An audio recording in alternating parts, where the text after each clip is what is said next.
Hello and welcome to Doing Just DVD, and this is Disney Classics number 53, Big Hero 6. When it comes to general film output from Disney, it generally falls into two main categories. You've got your fairy tale musicals and you've got your family-friendly action-adventure. And you know, most of the animated stuff is the fairy tale musical and most of the live-action stuff is the action-adventure stuff. But of course that's not entirely the case. There is some overlap. For animated action-adventure we've had the recent Wreck-It Ralph or things like Atlantis, The Lost Empire. And obviously I'm talking about this now because Big Hero 6 also falls firmly into that category. This is another of the recent ones which I have actually seen before, although again only the once, and I find myself, particularly in this case, missing a lot of the details in my mind. I remember the character of Baymax and the kid who created him, whose name I can't even remember, and I know there's a bunch of other sort of inventor type kids that make the six heroes, but I'm finding myself really vague on the details of who they are and what they do and why, and I can't remember anything about why these heroes have to be heroes. Like, what are they up against? That's completely gone from my mind. I have a memory of really enjoying it, but I don't remember why I enjoyed it. But because of that thought, I am very much looking forward to seeing it again and refreshing my memory. So let's just get right on with that and then we can have a proper talk about it afterwards.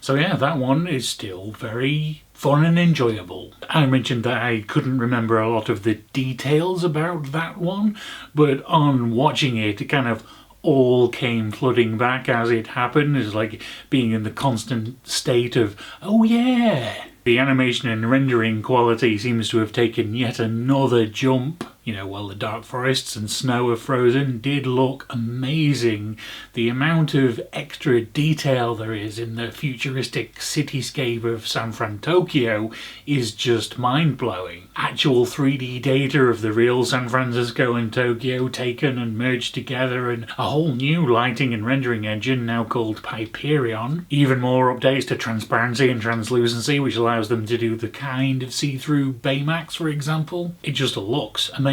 What we have here is actually a fairly standard superhero origin story, and it does suffer what quite a lot of those do, in that it has to spend quite a lot of time at the beginning doing character introduction before much actually happens. This does significantly help you to care about the characters by the end, but it does mean like the first 40 or so minutes of it kind of sort of lack that any kind of momentum. You've just got this inventor kid sort of not really knowing what to do with his life and not actually a lot of stuff happening. And then it goes on through quite a lot of the fairly standard superhero tropes. Particularly, of course, the death of a family member and the sort of revenge for that as a motivation. Now, I had originally in my head that this was a Disney original story, but it turns out it's actually a Marvel property. It turns out this came recently after Disney had purchased Marvel,